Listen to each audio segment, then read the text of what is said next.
let me say a little bit about the kind of historical approach that I take. I'm pretty much from the school of the social history of disability, or rather the social construction of disability. So I think, though the kind of physical or mental differences that people have will have been around ever since we've had human beings. In fact, there's even the bones of dinosaurs that show arthritis. So we'll have had disabled dinosaurs. But it's exactly that problem of using the word disabled in a historic sense, because it doesn't allow change. So I sometimes talk about impairment, because coming from the social construction of disability, I think that, say, somebody broke their hand in the Middle Ages and it never healed properly, so they couldn't use their hand. They were certainly as impaired as somebody nowadays, but we have technological equipment, we have better medical provision, so the underlying impairment will have been quite different, and the significance of that is different today. So I think the beauty of the social model of disability means we can take the same physical conditions and we can see how attitudes and how the consequences of these physical conditions differ over time. Now, I think quite an interesting case and quite topical at the moment is Richard III.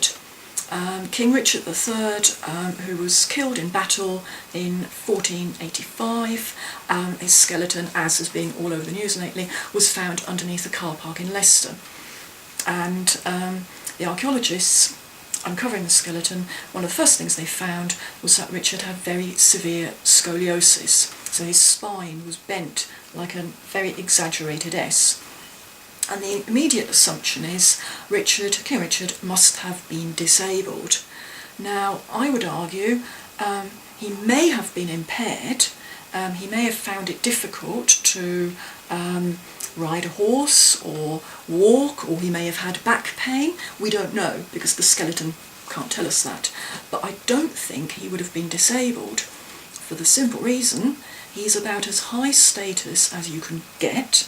He becomes king. Even before he was king, he was from the highest nobility, so people who had lots of money, lots of wealth, and I think, crucially, they had servants.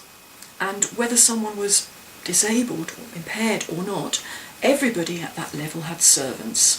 So if Richard had difficulty getting onto a horse, there would have been a servant there to help him. Richard wouldn't have had to worry about where his next meal is coming from. So these are all things that, despite our modern kind of view of, he must have been disabled, to me says, he may have had back pain, he may have been impaired, but I certainly wouldn't regard Richard as disabled. Now, if we take someone, an ordinary person in the Middle Ages, not necessarily, we don't even have to go as far kind of down the social scale as a beggar, but let's take somebody, an artisan, a craftsman. Let's just take a fictitious carpenter. So we've got someone who's learnt the trade of carpentry, and they have an accident.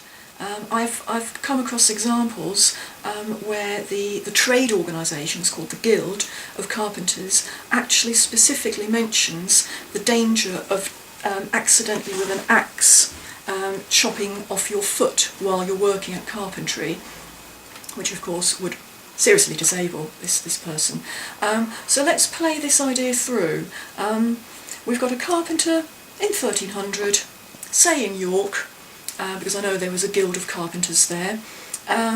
He's working away, chipping away at some wood, and he injures himself with the axe. Well, first thing is, there's lack of immediate medical treatment, but if he's lucky and the wound doesn't get infected, then the leg may heal up, but he may be left with a limp, or at least, with a mobility impaired leg if he hit himself in the leg. So what happens next? He will probably have help to move around. At the least, as a carpenter, he can make his own crutches.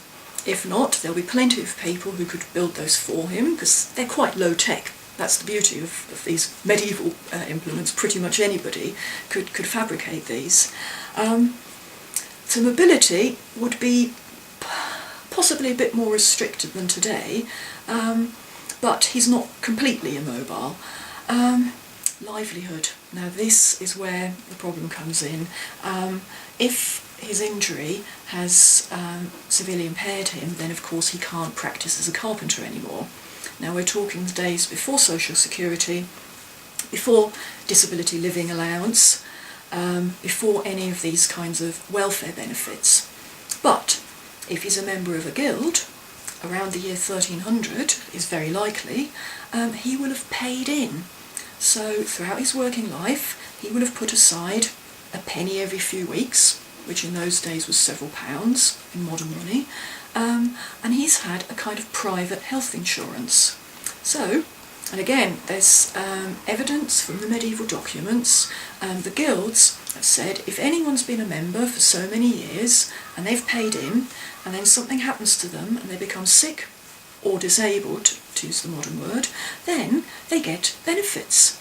If they can't work, then they are supported out of the communal money that was paid into the guild. And depending on where you are and what guild you're a member of, this could vary. Sometimes you were looked after for life. So it doesn't automatically follow that someone in the high Middle Ages, 1100 to 1400, would have been reduced to beggary.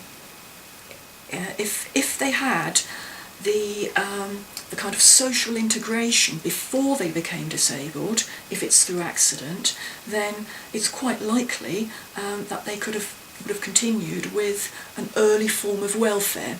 But it's private welfare, or it's more, I suppose best way of describing it is like a club. If you're a member of the club and you've paid in, then something happens to you, the club will pay back out. Mm-hmm. And the ordinary person who hasn't got that community integration, I think they're the ones who would have really suffered. They're the ones that would have really had lots of problems.